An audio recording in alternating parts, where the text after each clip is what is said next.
cue that fun Pirates of the Caribbean music.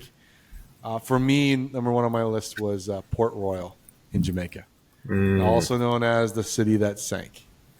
So the story here is Port Royal was founded in 1518. It was really the center of shipping and commerce in the Caribbean during the latter half of that 17th century. And in 1692, specifically the date, June 7th, 3 days after my birthday, by the way, if anyone wants to wish me happy birthday, June 4th. Happy birthday. Not 1692, although that would be cool. It's June 4th, 1692. I don't know how old I'd be. I'd be very old. But on June 7th, 1692, a massive earthquake, something like 7.5 magnitude, hit the island. And the city that was built on sand basically liquefied, right? The buildings, roads, citizens basically went into quicksand, into the ground.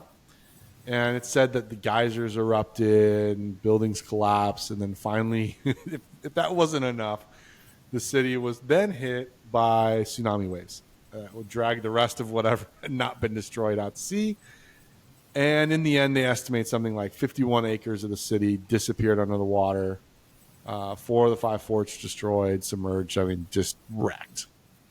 Mm-hmm. So with that, we go from land archaeology to underwater archaeology to go and check out this awesome port, right? A port of the Caribbean. And what's interesting too, since the 50s, I think divers have been exploring it. So, I mean, that's a long time for that to sit under the water. And then finally scuba diving becomes something that people can do. And in the 50s, we start to explore it.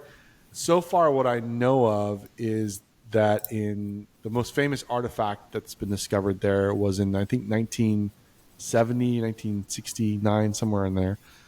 This diver named Edwin Link, I think, discovered a pocket watch that was dated 1686 that stopped exactly at 1143 when the earthquake supposedly happened.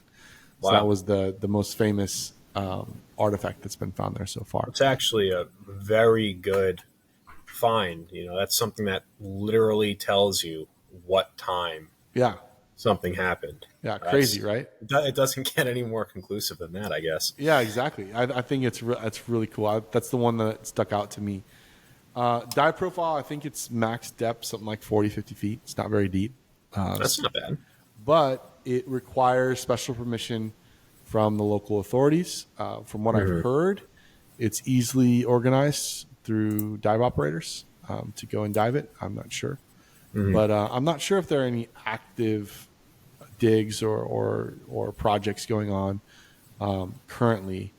But that's so interesting to me. I mean, I don't know, pirates and a city that literally liquefied, and you're talking about, a hub of Caribbean trade, and you're also talking about island and island weather, like all these different aspects just combine into what sounds like an awesome trip for me. And getting to see, like I said, it's been dough for the last 60, 70 years, but still it's, there are pieces and parts and things. I look at some of the photos and I just go like, man, this looks like a really cool place just to be, a cool environment to be in. So the number one on my list was Port Royal, Jamaica, to go see the city that sank. And I think it would be a really cool, like, week-long or 2-week trip, diving that site, checking out all the different aspects of it.